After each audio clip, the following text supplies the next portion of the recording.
এই ছেলেটা একটা সাঁতার প্রতিযোগিতায় অংশগ্রহণ করেছিল, কিন্তু তখন আশেপাশে সবাই তাকে অনেক অবাক হয়ে দেখছিল, কারণ সে অনেক ভারী ওজনের একটা ডাইভিং স্যুট পরেছিল। এরপর যখনই রেস শুরু হয়ে যায় তখন সবগুলো সাঁতারু অনেক জোরে দৌড় দিয়ে সমুদ্রের মধ্যে নেমে যায়। কিন্তু তখন লুকা নামের সেই ছেলেটা একদমই ধীরে ধীরে পানির দিকে আগাচ্ছিল।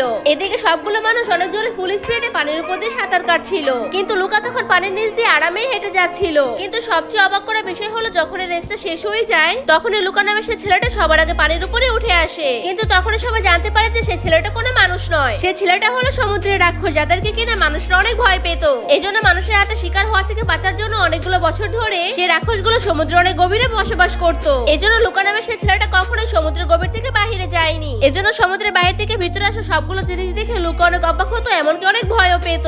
একদিন যখন পানির নিচে মানুষের গান বাজানো মেশিন দেখে লুকা অনেক অবাক হয়ে যায়, তখনই পানির নিচে ডাইভিং স্যুট পরে একজন মানুষ লুকাকে শিকার করার জন্য চলে আসে। তখন সেই মানুষটাকে দেখে লুকা অনেক ভয় পেয়ে সেখান থেকে পালানোর জন্য গুহার অনেক ভিতরে চলে যায়, কারণ তার বাবা মা তাকে বলেছিল মানুষেরা অনেক খারাপ। এজন্য তার মনে হচ্ছিল এই মানুষটা তাকে শিকার করতে এসেছে। কিন্তু তখন হঠাৎ করে সে লুকার কাছে যেয়ে তার মুখোশটাকে খুলে দেয়, যার কারণে লুকা তখন দেখতে পায় যে সেও হলো একটা সমুদ্রের রাক্ষস, যার নাম হলো অ্যালবেটো। এরপর সে তার সম্পর্কে লুকাকে বলার পর সেই গানের মেশিনটাকে নিয়ে সমুদ্রের উপর যেতে শুরু করে। এজন্য লুকাও তখন তার পিছনে পিছনে যেতে শুরু করে দেয়। কিন্তু এরপর লুকা দেখতে পায় যখনই অ্যালবেটো পানির নিচে থেকে উপরে উঠেছে তখনই সে একদম একটা মানুষে পরিণত হয়ে গিয়েছে। এরপর সে লুকাকে টেনে পানির ভিতর থেকে বাইরে বের করে নিয়ে আসে, যার কারণে প্রথমবারের মতো লুকা জানতে পারে যে সমুদ্রের রাক্ষসেরা যখনই পানি থেকে বাইরে বের হয়ে আসে তখনই তার সম্পূর্ণ একটা মানুষে পরিণত হয়ে যায়। তখন শুরুর দিকে লুকার মানুষের শরীর নিয়ে হাঁটতে অনেক কষ্ট হচ্ছিল, কিন্তু অ্যালবেটোর সাহায্য পেয়ে সে অনেক দ্রুতই মানুষের মতো হাঁটতে শিখে যায়। এরপর তারা দুইজন অনেক ভালো বন্ধু হয়ে যায়। তো বন্ধুরা, পরবর্তী পর্ব দেখতে চাইলে কমেন্টে পার্ট 2 লিখে দিন।